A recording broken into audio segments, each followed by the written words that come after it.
Donc finalement, c'est vrai qu'on est 4 candidats à être présents aujourd'hui, ce qui est exceptionnel. C'est la première réunion où je fais avec 4 candidats.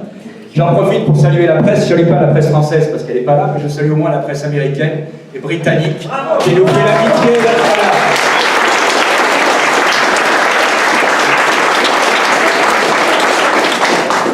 Donc ce soir, c'est une réunion très internationale et ça tombe bien puisqu'on est là pour l'Europe. L'Europe, l'élection qui se déroulera dans 10 jours, c'est une élection qui est vraiment capitale pour notre pays. Alors vous allez me dire, à chaque fois on dit ça, mais cette fois, j'y reviendrai tout à l'heure, elle est vraiment capitale parce que pour la première fois, on peut changer les choses ou en tout cas influer sur les événements.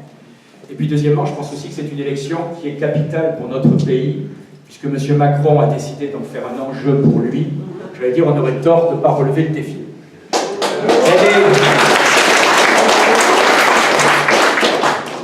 C'est un danger. Oui.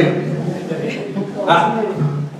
Avant de parler de l'enjeu européen, je voudrais quand même rappeler 2-3 points pour qui ont leur importance. Vous allez élire à peu près 74 ou 79 députés français, 74 tant que les Britanniques sont avec nous, 79 le jour où vous déciderez de nous quitter, et ce qui veut sur un Parlement qui a à peu près 750 parlementaires.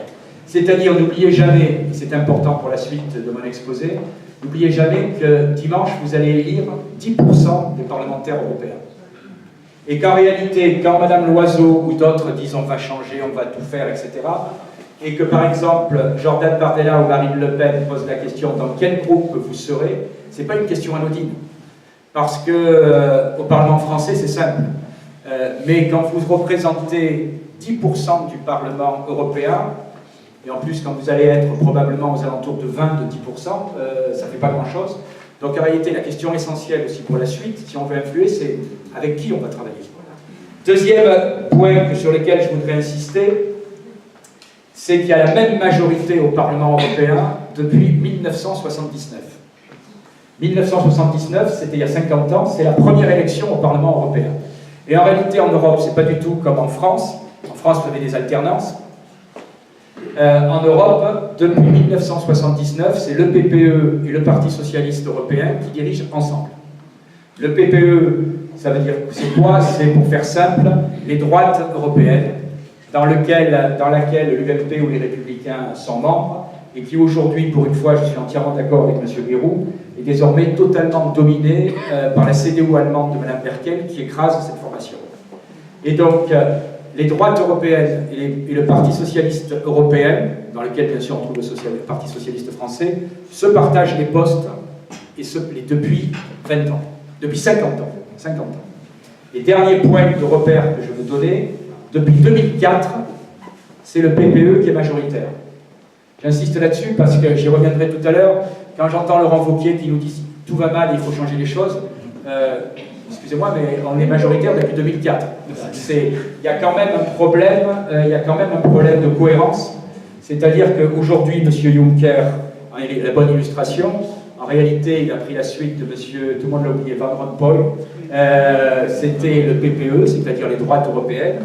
Et vous remarquerez que dans la Commission européenne, vous trouvez aussi bien M. Juncker qui dépend de la droite que M. Moscovici qui dépend de la gauche.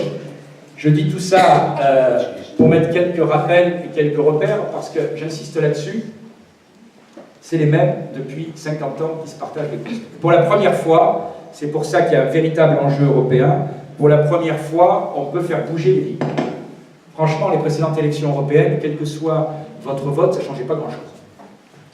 Pour la première fois, et j'ai dit ça si vous rencontrez les abstentionnistes, on peut arriver à bloquer un certain nombre de dossiers. Voilà. Moi, je fais partie de ceux qui aiment l'Europe. Et je le dis tout de suite, vous le savez, devant certains historiques de la formation du Rassemblement national, à un moment, je n'étais pas au Rassemblement national, et j'ai rejoint le Rassemblement national le jour où la position a été aussi très claire en matière d'Europe.